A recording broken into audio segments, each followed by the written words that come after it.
We are about to begin the final homestand of the 2024 regular season from Fort Myers, Florida. Live from the Minnesota Twins Spring Training Complex, your Fort Myers Mighty Mussels take on the Clearwater Threshers. Hello and welcome inside the broadcast booth. Hello, everyone. I'm John Vitas alongside Andrew Pauling. And boy, Andrew, the Mussels had a very eventful week last week at Steinbrenner Field in Tampa. A rain out, some double headers, some extra inning games, and it all equated to a 3-3 week. So the Mussels come into this series with a 4-game lead on Lakeland for the final playoff spot. The Mussels won the final 2 games of the series against the Tarpons. It was an eventful 6 games as there's a lot of offense between those 6 games. And as you mentioned, the weather, the doubleheaders, a little bit of a wonky schedule, but the Mussels still managed the series split.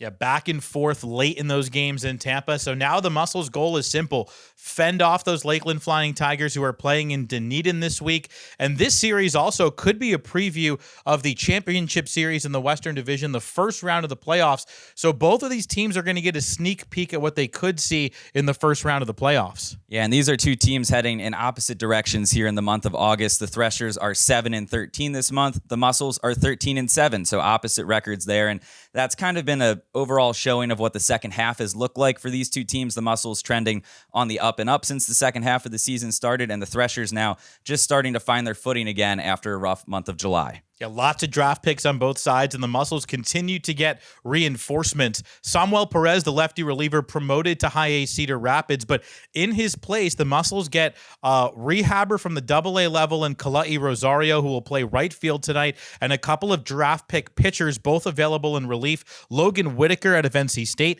and Christian Becerra out of Cal. Yeah, Whitaker on the older side here in the Florida State League, 24 years old, but both of those guys are expected to be multi-inning relievers. They both have starting experience at the college level and guys that Brian Meyer can expect to stretch out here over the final couple weeks. It's a couple lefties in the series opener as well. Amarante, the lefty, goes for Clearwater, and Cesar Lares for Fort Myers. Yeah, Amarante making his 5th start here for the Threshers. He's gone at least 5 innings in 3 of his first 4 starts, and for Cesar Lares, 7 innings in 2 starts against the Threshers this year.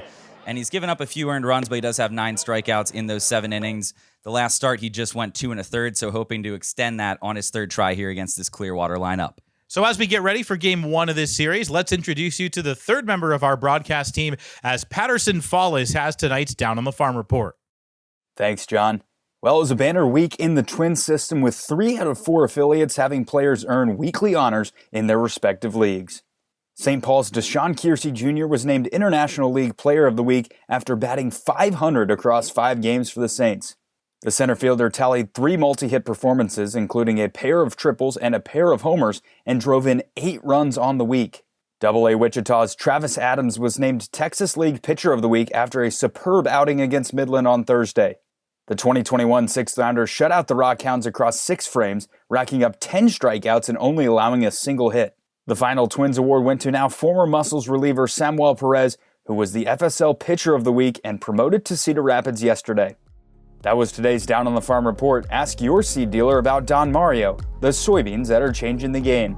Well, it's about time for first pitch here at Hammond Stadium, so let's send it back to John Vitas and Andrew Pauling in the broadcast booth.